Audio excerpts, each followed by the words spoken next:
upon the bed for a moment, looking at the mirror, at a reflection that wasn't there anymore. The ticking of the old clock on the wall reminded her of passing time and his promise to return.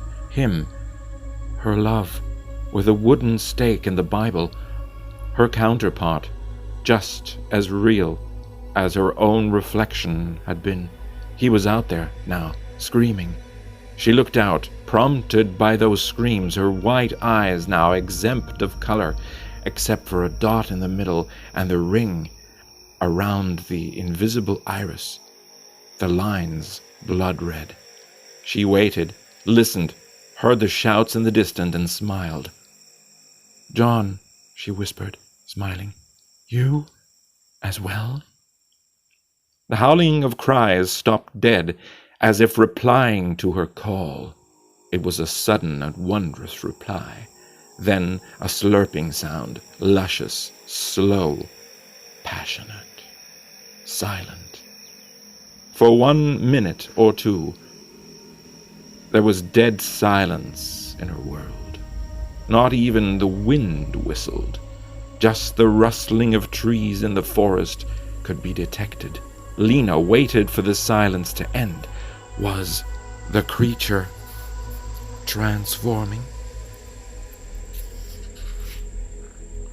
The familiar squeak of a bat echoed from castle wall to mountainside and made Lena jerk up away from her bed, drying off the blood that trickled down the sides of her mouth, causing her to run through the thin curtain and up toward the edge of the balcony, hoping that he would come to her and let her kill as well.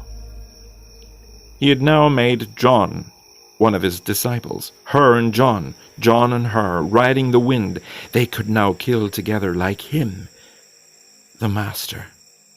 The Master did, however, not arrive to summon her like she had hoped. She looked at the bat disappear into the night. John journeyed into the night to crush greed, had made her part of this greed.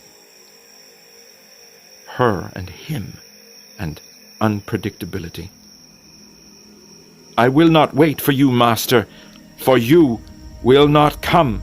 The night is young and my love lies dormant, a human cocoon transforming into a dark butterfly.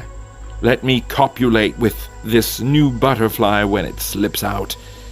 Making a split-second decision, off she went, off the balcony, her arms turning into wings, her head forming a snout. How weird that felt, that first transformation. Her, the vampire killer's wife, now a bloodsucker. The night chilled her bones. The bat that she was, cold in body, hot in heart, hungry for blood, but filled with lust to kill. Lena didn't know from where, but her body knew instinctively what to do, where to fly, how to nosedive. When she landed, the wind had already chilled her nose, and the transformation was already ridiculously fast. A complete reality. Was this the creature's work? If so, flying on a whim, exhilarated, drinking blood. Jumping. Could she? All right. Woo! Man, that was high.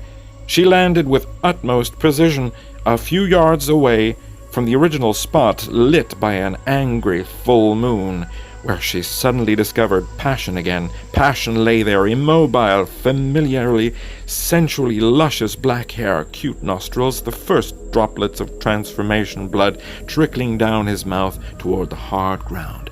Lena leaned over. John raised one tender hand and caressed that cheek, inspecting his facial features inch by intoxicating inch. Her lips had almost reached his when her sensual spirit was interrupted by an ill choice. Vampires haven't lost their souls, a deep booming voice grumbled behind them. They've just gained a lust for blood, and I lust for eternity. Lena felt her neck hairs stand up like algae in the water, like nails to a magnet. Looking up, not daring to return at first, she stood there as if nailed to the ground. Will you join me? She turned around, casting her eyes upon his tall white frame, sunken eyes, fangs, and fingernails. Have I not already done so? She trembled. Not yet, he crooned. For this is your dream and my eternal wish. And as she slowly felt reality beckoning with a promise, she saw her husband John devouring a dying reindeer, attacked by the fangs of a large bat. Lena came to, woke up, and saw her own reflection in the mirror and the moon shining a beam upon that fanged creature behind from her dream. And he leaned over to bite her neck.